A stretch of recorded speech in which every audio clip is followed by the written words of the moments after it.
This is Sridhar Kadari, senior journalist, managing editor, V Media news.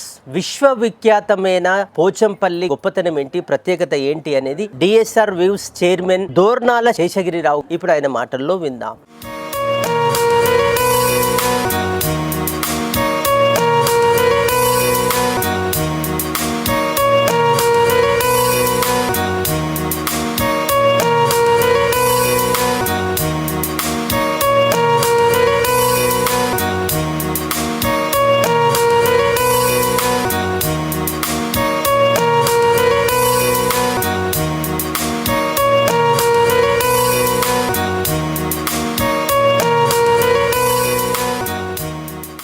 Pochampally చేనేత విషయంలో ఈరోజు కొత్త వాళ్ళు రావట్లేదు అంటే ఇక్కడ వేజెస్ అనేది ఆ లెవెల్లో లేవు.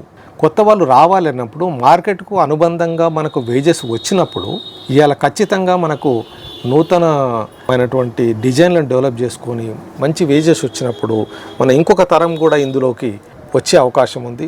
దానికి అనుగుణంగానే మేము గవర్నమెంట్ రిక్వెస్ట్ చేస్తున్నాము.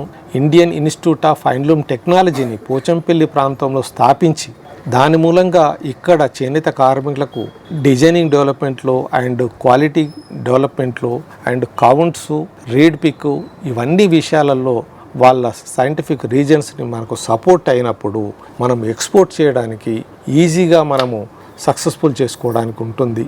దానివల్ల మాకు చాలా సపోర్ట్ అవుతుందని మనకు స్కిల్డ్ వర్కర్స్ డెవలప్మెంట్ కూడా చాలా అవసరం ఉంది. ఎక్స్పోర్ట్లో మనకు ముఖ్యంగా కావాల్సింది quality control and skilled workers కావాలి. అదే పనిని ఈరోజు 5 మీటర్లు నేస్తున్న ఒక వీవర్ అదే పనిని 8 మీటర్లు 10 మీటర్లు ఎట్లా యాక్టివేషన్లో ఎట్లా డెవలప్ చేస్తారు, ఎక్కువ ప్రొడక్షన్ ఎట్లా జరుగుతుంది, దాన్ని ఏ రీడ్ పిక్ తీసుకోవాలా, ఏ కండిషన్లో తీసుకోవాలా, ఏ కలర్ ఎఫెక్ట్స్ ఉన్నది అనే దాని మీద కంట్రోల్ చేసుకుంటూ దీన్ని ముందుకు తీసుకెళ్తే ముందు తరాలకు ఇది మంచి భవిష్యత్తుని అందిస్తుందని, ఈ చేనేత కళాకారులకు మంచి జరుగుతుందని మా అభిప్రాయం.